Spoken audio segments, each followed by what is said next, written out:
औज़ुबिल्लाहि मिनश्शैतानिर्रजीम बिस्मिल्लाहिर्रहमानिर्रहीम अस्सलाम वालेकुम वरहमतुल्लाहि वबरकातुहू। जी व्यूअर्स, उम्मीद करता हूँ आप सब दोस्त खैरियत से होंगे। मेरी दुआ है कि अल्लाह ताला आपकी इज़्ज़त में, माल में, जान में ढेरों बरकतें अता फरमाए।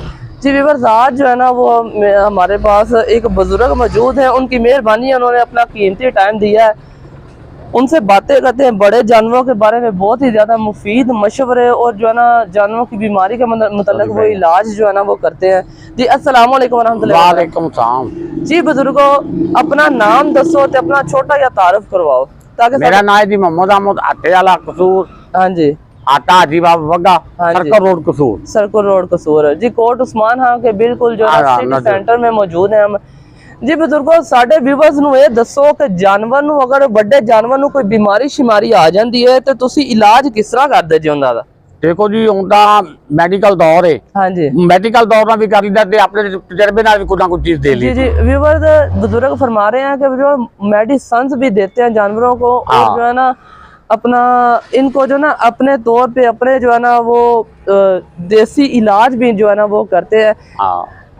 जी बुजुर्गो, ये फरमाओ कि अगर कोई जानवर बड़ा बीमार हो जाता है, जी जी ठीक है, डॉक्टर अवेलेबल नहीं, डॉक्टर आ नहीं सकता, तो उन्होंने अपने तौर अपने तरीके नाल उन्होंने किस तरह तुसी मैनेज करने की कोशिश करते जे, यानी बीमारी नु किस तरह कवर करने की कोशिश करते? देखो जी हुण बाहर हो जाता है, इतनी का टेंपरेचर बढ़ जाता है। जी जी, टेंपरेचर हुण बकरी दा हैगा 102, लैकन गां दा हैगा 103 बाहर है उन्हां दा अपना जी जी। ਤੇ ਉਸ ਤੋਂ ਬਾਅਦ ਅਗਰ ਕੋਈ ਵੱਧ ਜਾਂਦੀ ਅਸੀਂ ਫਿਰ ਉਸ ਮੁਤਾਬਕ ਟੀਕਾ ਲੈ ਕੇ ਇੰਜੈਕਸ਼ਨ ਲੈ ਕੇ ਲਾ ਦਿੰਦੇ। इंजेक्शन ला के ला जी। ते बुजुर्गों, कोई पुरानी तरीका दसो, कोई पुराना इलाज दसो ताकि लोग आसानी दे नाल ते अजकल महंगाई दा इन्ना दौर है ते सस्ते तरीके नाल अपने जानवर का कोई इलाज कर सकन।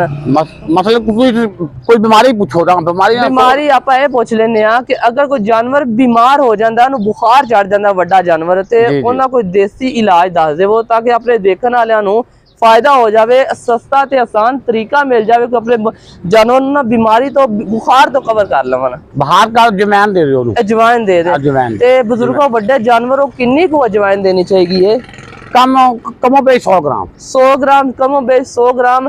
ते इनका कोई खास तरीका होता है कि सिर्फ बाजारों ले उबाल के दे दो। 100 ग्राम अजवाइन नूं उबाल के अगर कोई जानवर बीमार है उन्हें तुसी दे सकते इंशाल्लाह इंशाल्लाह। जी बुजुर्गो, तुहाडा आज़मूदा नुस्खा है। जी बुजुर्गो फरमा रहे हैं कि आज़मूदा नुस्खा है। माशाल्लाह जी, उम्र तो पूछने का नहीं बनता, लेकिन बुजुर्गो फरमा दो कि तुहाडी उम्र माशाल्लाह कितनी है? 53 साल।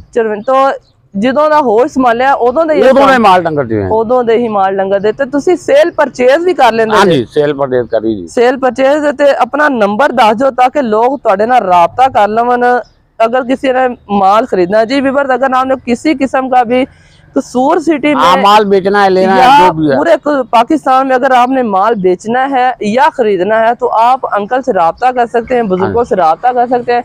इनको आपको जो है ना बिल्कुल मुनासिब दामों में जो है ना वो आपको माल। जी बुजुर्गो, अपना नंबर दस दियो जरा। 0321 75 75 79 79 730 730। जी 0321 75 79 730 ये बुजुर्गों का नंबर है। अगर किसी दोस्त ने भी किसी किस्म का बड़ा जानवर या छोटा जानवर, बकरियां बकरे कुर्बानी के लिए या किसी किस्म का भी कोई भी जानवर खरीदना हो तो जो है ना वो इनसे राब्ता कर सकते हैं। जी बुजुर्गो फरमाओ की फरमा लगे था जी? मैं यही दसन लगा था भी अपना फार्म बाहर भी है। जी फार्म वो बुजुर्ग फरमा के फार्म बाहर भी है, जानवर बाहर भी है। इंशाल्लाह इंशाल्लाह जिंदगी रही तो इंशाल्लाह वो भी विजिट करवाएंगे। अगर मेरी वीडियो आप दोस्तों को पसंद आई है तो मेरे चैनल को लाइक करें, मेरे चैनल को सब्सक्राइब करें, वीडियो को शेयर करें दोस्तों के साथ। बहुत शुक्रिया। अस्सलाम वालेकुम वरहमतुल्लाहि वबरकातुहू।